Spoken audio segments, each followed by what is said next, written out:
Good morning बच्चों, मैं हूं ज़ियाउद्दीन सर और ये है मेरा YouTube channel SN tutorial with Ziauddin sir. आज हम लोग क्या है प्रमेय 6.2 को सिद्ध करने वाले हैं। कल हमने प्रमेय 6.1 को सिद्ध किया है। प्रमेय 6.1 जो कि थेल्स प्रमेय के नाम से जाना जाता है और प्रमेय 6.2 क्या है, थेल्स प्रमेय का विलोम है। ठीक है, ये प्रमेय क्या कहता है 6.2, यदि एक रेखा किसी त्रिभुज की दो भुजाओं को एक ही अनुपात में विभाजित करे तो वह तीसरी भुजा के समांतर होगी। कल से आज एकदम अपोजिट है। कल क्या है, कल भुजाएं समांतर दी गई थी, हमें ये सिद्ध करना था कि अन्य जो दो रेखाएं होते हैं वो एक ही अनुपात में विभाजित होती हैं। और आज क्या है कि दो भुजाएं क्या है एक ही अनुपात में विभाजित होती है, तो हमें सिद्ध करना है कि कोई जो रेखा है जो अन्य दो भुजाओं को एक ही अनुपात में विभाजित करती है वह तीसरी भुजा के समांतर है। यानी देखिए, पहले प्रमेय को देखिए, चित्र से समझिए। मान लेते हैं कि ए बी सी एक क्या है, त्रिभुज है, ए बी सी। इस त्रिभुज में क्या है, ये मान लेते हैं कि एक रेखा डी ई है, डी और ई। ये जो डी ई रेखा है वो क्या करता है, भुजाओं ए बी और ए सी को एक ही अनुपात में यानी समान अनुपात में विभाजित करता है, अर्थात ए डी बटे डी बी बराबर है ए ई बटे ई सी के। और हमें क्या सिद्ध करना है कि जो डी ई जो रेखा है वो बी सी के समांतर है। इसके बारे में पहले लिख लेते हैं हम लोग। दिया है, क्या दिया है, दिया है त्रिभुज ए बी सी में, त्रिभुज ए बी सी में रेखा डी ई भुजाओं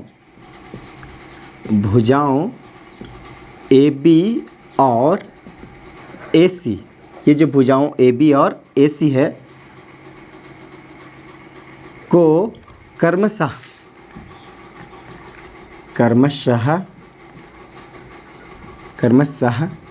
डी और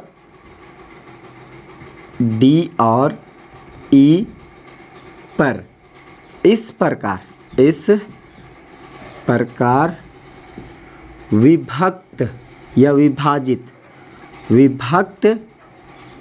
करता है कि हाँ, ये जो त्रिभुज ए बी सी में जो रेखा डी ई है वो अन्य दो भुजाओं ए बी और ए सी को दो बिंदुओं डी और ई पर इस प्रकार से विभक्त करता है कि ये जो ए डी बटे डी बी है वो बराबर हो जाता है ए ई बटे ई सी के। कैसे, ए डी बटे डी बी बराबर है ए ई बटे ई सी के। अगर हम इसे एक समीकरण मान लेते हैं, ठीक है, तो हमें ये साबित करना है कि जो डी है भुजा बी सी के समांतर है। ए डी बटे डी बी ये बात दिया हुआ है, किसके बराबर है, ए ई बटे ई सी के। और हमें सिद्ध करना है कि जो डी रेखा है वो बी सी के समांतर है। क्या सिद्ध करना है, सिद्ध करना है, क्या सिद्ध करना है कि डी ई जो है वो समांतर है बी सी के। ठीक है, इसके लिए हम लोग रचना करते हैं। रचना, यदि डी बी सी के समांतर नहीं है, यदि डी बी सी के समांतर नहीं है, यदि क्या है, डी जो है बी सी के समांतर नहीं है, तो बी सी के समांतर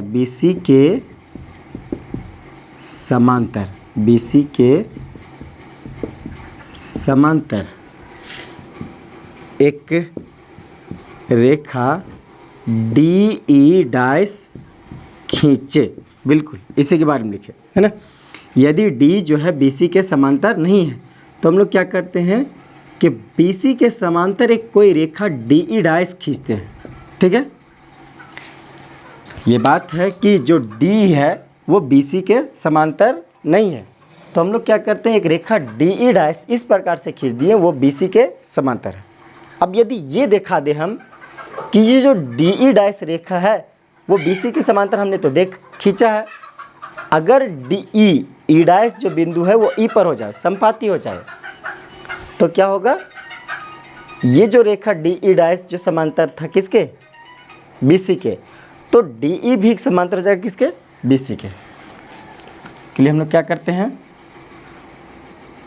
थेल्स प्रमेय से, थेल्स प्रमेय से या प्रमेय 6.1 से, थेल्स प्रमेय से, थेल्स प्रमेय से क्या लिख सकते हैं, AD/DB is equal to AE'/E'(C, इसे लिख लेते हैं समीकरण 2। अब समीकरण 1 एवं समीकरण 2 से, समीकरण 1 एवं 2 से हम लोग क्या लिख सकते हैं, समीकरण 1 में देख सकते हैं आप कि लेफ्ट साइड वाला जो AD/DB है वो बराबर है AE/E'(C के, और इसमें भी क्या है, समीकरण 2 में भी जो लेफ्ट साइड में है AD/DB वो बराबर है AE'/E'(C के। तो चूंकि दोनों तरफ दोनों इक्वेशन के यानी दोनों समीकरण के बाएं पक्ष क्या है, बराबर है, इसलिए दाएं पक्ष भी क्या हो गया, बराबर होंगे। तो हम लोग लिख सकते हैं AE/EC बराबर AE'/E'(C। अब दोनों तरफ क्या करते हैं, इसमें एक जोड़ देते हैं, दोनों तरफ एक जोड़ने पर, दोनों तरफ एक जोड़ दीजिए, क्या हो जाएगा, AE/EC plus 1 is equal to AE'/E'(C plus 1, यहाँ पे बिल का जोड़ कर देंगे, AE+EC/EC is equal to AE'+E'(C/EC।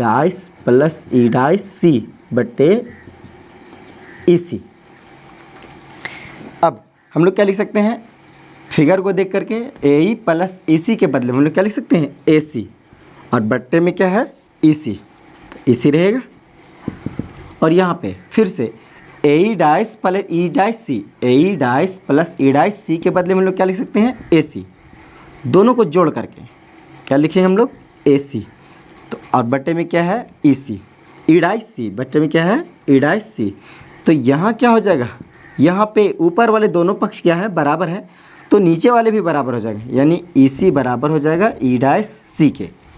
अब ध्यान देने वाली बात है कि EC जो जितनी दूरी EC है उतना ही दूरी क्या है, E'(C) है, यानी दोनों लंबाई EC और E'(C) बराबर है।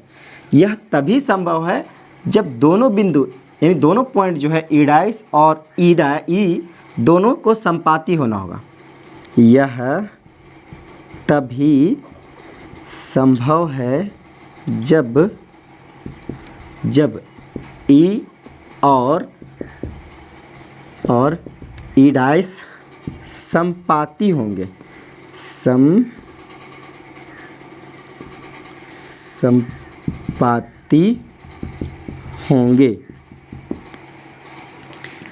इसका मतलब क्या है, अब चूंकि हम लोग क्या है, चूंकि हमने माना है, हमने रचना में माना है, हमने माना है, क्या माना है कि जो DE डाइस है, DE डाइस वो समांतर है BC के, चूँकि DE डाइस जो है BC के समांतर है, और जो बिंदु E डाइस है वो E पर स्थित है, तो इसका मतलब जो DE डाइस अगर BC के समांतर है और जो D डाइस जो रेखा है वो DE है, दोनों संपाती हैं, इस वजह से क्या हो जाएगा, DE भी BC के समांतर होगा, इसलिए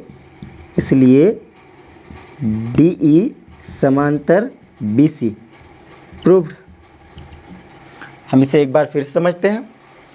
ये बात दिया हुआ है कि ABC एक त्रिभुज है जिसमें क्या है, एक रेखा D है, D इस प्रकार से है कि D के जो दो बिंदु हैं D और E वो भुजाओं AB और AC को समान अनुपात निभाजित करते हैं, अर्थात AD/DB बराबर है AE/EC के। तो यही बात हमने लिखा कि त्रिभुज ABC में रेखा D भुजाओं AB और AC के AC को क्रमशः बिंदु D और E पर इस प्रकार से विभक्त करती है कि AD/DB बराबर है AE/EC के। हमें क्या सिद्ध करना है, हमें सिद्ध करना है कि जो D जो रेखा है वो BC के समांतर है, अब चूंकि डी जो है BC के समांतर है, ये सिद्ध करना है, तो हम लोग इसके विलोम से यानी विपरीत से सिद्ध करते हैं। हम एक ऐसी रेखा लेते हैं कि यदि डी जो है BC के समांतर नहीं है, तो जो अन्य रेखा लेते हैं DE डैश, वो क्या है BC के समांतर है। तो रचना करते हैं, यदि डी BC के समांतर नहीं है तो BC के समांतर एक रेखा DE डैश खींचे। अब चूंकि DE डैश जो है वो क्या है BC के समांतर है, तो हम लोग थेल्स प्रमेय लगा सकते हैं। थेल्स प्रमेय क्या कहते हैं, यदि किसी त्रिभुज के एक भुजा के समांतर अगर कोई रेखा की जाए तो अन्य दो भुजाएं समानुपाती भाज्य हो जाएगी। तो इस त्रिभुज में हम लोग अब एक रेखा देख रहे हैं, त्रिभुज ABC में DE डैश वो एक रेखा है जो BC के समांतर है। इस वजह से हम लोग क्या है AD बटे DB बराबर हम लोग AE डैश बटे E डैश C लिख सकते हैं, जो कि समीकरण 2 हमने लिख दिया।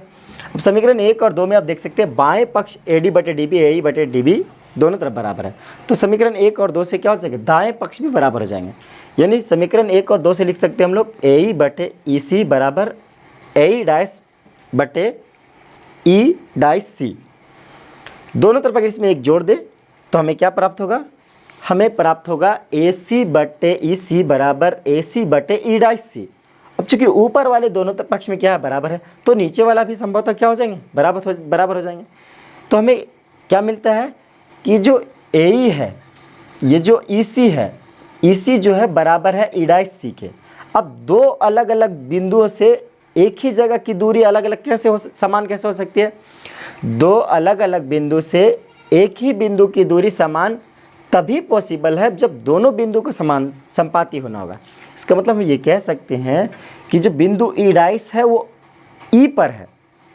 इसका मतलब जो D जो रेखा है वो D डैश के संपाती है, ये उल्टा, जो D डैश जो रेखा है वो D के साथ संपाती है, यानी दोनों रेखाएं एक ही है। अब चूंकि D डैश जो है BC के समांतर है तो DE भी जो है BC के समांतर होगा। तो हमने यही बात के बारे में लिखा है कि यदि क्या है EC और E डैश C बराबर है, यह तभी संभव है जब E और E डैश को संपाती होना होगा, यानी दोनों बिंदु के एक ही बिंदु पर होना होगा। अब चूंकि हमने माना है कि जो D है वो BC के समांतर, DE डैश जो है BC के समांतर है, तो हम लोग ये भी कह सकते हैं कि जो D है वो BC के समांतर है। यदि आपको हमारा प्रमेय 6.2 साबित किया हुआ या निश्चित किया हुआ अगर आपको सही समझ में आ रहा है तो हमारे चैनल को लाइक और सब्सक्राइब करें।